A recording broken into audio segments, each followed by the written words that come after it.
আসসালামু আলাইকুম। অনেকেই আমার কাছে বিভিন্ন আমের আপডেট জানতে চাইছেন। কেউ জানতে চাইছেন হাড়িভাঙ্গা, কেউ জানতে চাইছেন বাড়িফোর, কেউ জানতে চাইছেন ব্যানানা ম্যাঙ্গো। তো বিশেষত আমরা যেটা আমাদের এলাকায় বেশি আম চাষ হয় সেটা হচ্ছে হাড়িভাঙ্গা। এরপর পরে স্থান দিতে গেলে আমরা স্থান দিব বাড়িফোরকে, যে আমটা আমি দেখাই। এরপর এখন আমাদের কিছু কিছু আম আসতেছে, সেগুলো হচ্ছে ব্যানানা ম্যাঙ্গো। প্রচণ্ড গরম কিন্তু আমাদের শুরু হয়ে গেছে। আমাদের যে চারপাশে যে আমগুলো দেখতে পাচ্ছেন, এই আমগুলো কয়েকভাবে পাকে। একটা হচ্ছে আগাম জাত, তার মানে হাড়িভাঙ্গার সাথে আমগুলো পাকবে। আর এটা হচ্ছে নমল জাত বলি আমরা, যেটা পরবর্তী সময় মানে মে জুনের শেষের দিকে পাকবে। তো এই আমগুলোর কিন্তু সচরাচর বাজার দর কিন্তু অনেক বেশি। এখান থেকে যদি বাজারে যদি মনে করো 4,000 বা 5,000 বা 6,000 টাকা মন হয়, এই বাগান থেকে এই আমগুলোকে আবার 8,000 টাকা মনের দরে কিনে নেওয়া যাবে। এই যে এটা কিন্তু ব্যানানা ম্যাঙ্গোর এই যে হয়ে আসছে। এটা পরে ছিল কয়েকদিন আগে। বিসমিল্লাহ।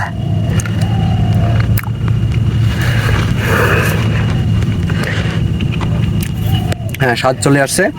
মানে এখন এটা আজকে হচ্ছে মে মাসের 31 তারিখ, তার মানে আজকে থেকে 8-10 দিন বা হাড়িভাঙ্গা আম যখন আমরা হারভেস্ট শুরু করে দিব, তখন এই আমটা পাওয়া যাবে। আমাদের হাড়িভাঙ্গা আম যেভাবে প্রস্তুত করতেছি, কয়েকদিনের বৃষ্টিতে আমটা কালো এবং এখানে পোকা হওয়ার সম্ভাবনা বেশি হয়ে গেছে। তো এই ক্ষেত্রে আমরা কী কী ওষুধ ব্যবহার করি সেটা আপনাদের দেখাই। কালো ভাবটা দূর করার জন্য এবং এতে পোকা যেন না হয় এটি দূর করার জন্য, এই পোকানাশক আর কালো ভাবটা দূর করলে আমরা খেতে সুস্বাদু হবে এবং আমি কোনো সমস্যা হবে না। সেই জন্য আমরা আসলে আজকে আপনাদের ঈদের পরের দিনে আমরা কী কাজটা করতেছি আমাদের আমগুলোতে, আর আপনাদের এই আমগুলোই আমরা কিন্তু সরবরাহ করব। আমরা মূলত কোনো বাজারে আম কিনবো না, আমরা সরাসরি আমাদের এলাকায় যে বাগানগুলো আছে সেই বাগানগুলো আম দিব। আর আমি যে ভিডিওতে যে আমগুলো দেখাচ্ছি সেই আমগুলো কিন্তু আপনাদের দিব। আপনারা আমাদের অনেকেই জানাইছেন যে ভাই কেমন আম দেবেন, বাজার থেকে কিনা? না, অবশ্যই না। যেহেতু আমাদের বাসার আম, আমাদের এলাকার আম, আমি নিজেই আপনাদের যে আমটা দিব যেদিন, সেই আমটা ভিডিওটা আপনাদের দেখাবো। যে আমটা আপনাদের কাছে যাবে সে আমটা আমি আগেই দেখাবো যে ভাই এই আমটা আপনাদের কাছে যাবে। ভিডিওর সাথে আপনারা আমটা মিলিয়ে নিতে পারেন। চলুন তাহলে আমরা ওষুধ দেওয়ার ক্ষেত্রে কী করি সেটা। এই পলিথিন মোড়াই দিলে পাইপের কী হবে না? পলিথিন মোড়াই দিলে কী হয় পাইপের? এটা দিলে পেঁয়াজটা ভালো নেয়, মানে ভালোভাবে বসে। আচ্ছা, আমরা আসলে আমার যে আমের বাগান আছে সেখানে এখন কীটনাশক প্রয়োগ করব। কী কীটনাশক দেবো, কী জন্য দেবো, সেগুলো আমরা এখন দেখাবো আপনাদের। আমরা এখন সেট করতেছি পানি ওঠানোর জন্য। আমাদের এলাকায় একটু পানির সমস্যা।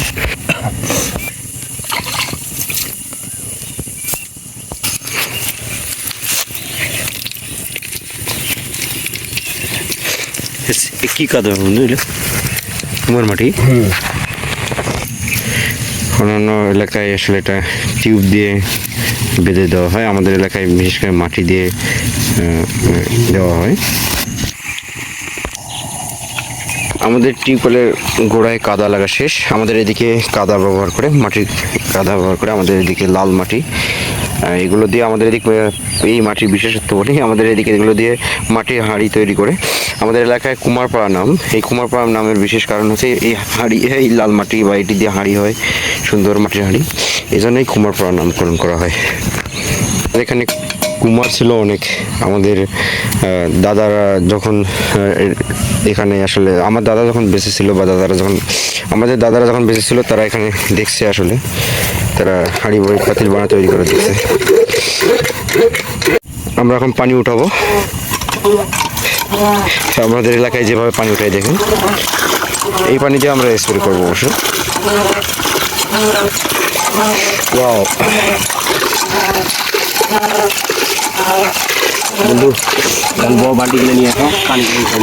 আমরা এখন আম গাছে ওষুধ দেওয়ার জন্য তো ওষুধগুলো পানিতে মিক্সার করতেছি। আর সবচেয়ে বড় কথা হচ্ছে যে আমের বিশেষ করে পোকা পচারি, এটা বেশি সমস্যা। এর সাথে হচ্ছে আমের কালার খারাপ হওয়া। আমরা কী কী ওষুধ দিচ্ছি এটা আপনাদের আমরা সরাসরি দেখাচ্ছি। এটা কি বন্ধু? ম্যানকোজেব। এটা ম্যানকোজেব কি? এটা হচ্ছে সাইমেক্সিন।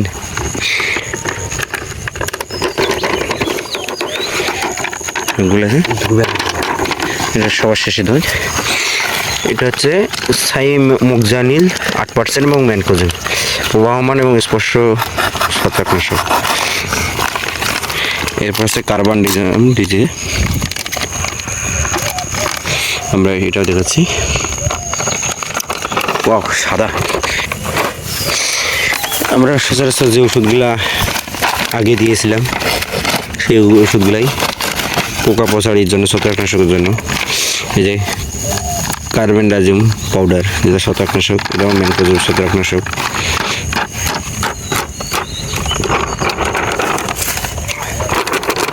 পানিতে গুলে নিচ্ছি। আমরা সালফার বোরন দিলাম। সালফার বোরন মূলত কী কাজ করে সেটা বলি। পাতাটা যেটা মুড়িয়ে আসে সেটা বা কোঁকড়ানোর এগুলো থেকে রক্ষা করে, আর যে কাণ্ড পাতার যেগুলো বোটা ফেটে যায় সেগুলো থেকে রক্ষা করে। মাঝে মাঝে কোনো গাছের শিকড় আসলে ধীরে ধীরে আসলে মানে ছোটো হয়ে এসে সেটা বৃদ্ধি করা শুরু করে দেয়। আর কচি পাতার যে বৃদ্ধিটা অনেক সময় মুড়িয়ে আসে সেটা বৃদ্ধি হতে সাহায্য করে। এগুলো হচ্ছে অভাবজনিত, এগুলো এই বোরন দিলে আপনারা এগুলো উপকার পাবেন। আরেকটা আমরা দিচ্ছি ল্যামডা গ্রিন। কিন্তু ল্যামডা গ্রিন কী কাজ করে? পোকা। এটা পোকার কাজ করে। এটা একই ডিজি ল্যামডা গ্রিন, একই পোকা, ফসলের পোকা। বিডার, এটাও পোকা বন্ধু। বিডার এটাও পোকার কাজ করে। এখন আমরা মিক্সার করব। না লাঠি নেই। আমরা ওষুধ পানিতে গুলিয়ে নিয়েছি। এরপর হচ্ছে আমরা এখানে পানির সাথে মিক্সার করব।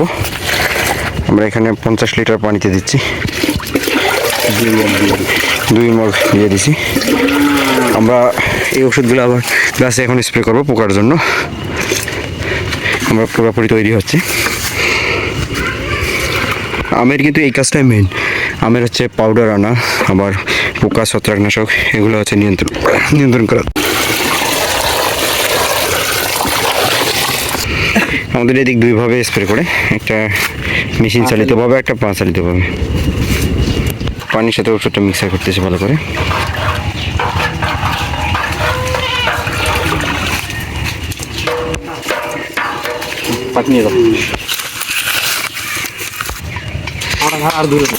আমরা আবারও ভালোভাবে পানির সাথে মিক্সার করার জন্য যে নলটা আছে এই নল দিয়ে সমান করতেছি।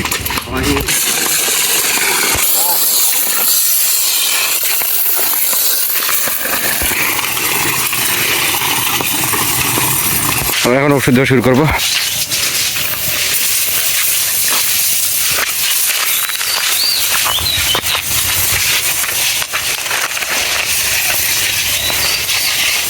আমরা প্রতিটা আমের গোড়ায় গোড়ায় ওষুধ দিচ্ছি।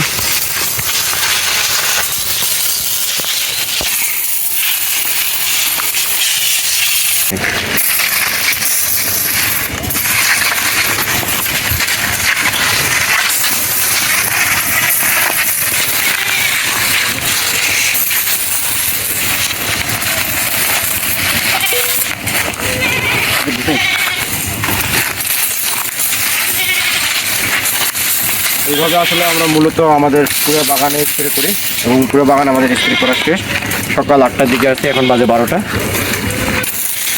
তো আপনারা যারা আমাদের আম আসলে নিতে চান পিওর, তাদেরকে আমরা আসলে এই আমটা দেওয়ার জন্য প্রিপেয়ার করতেছি।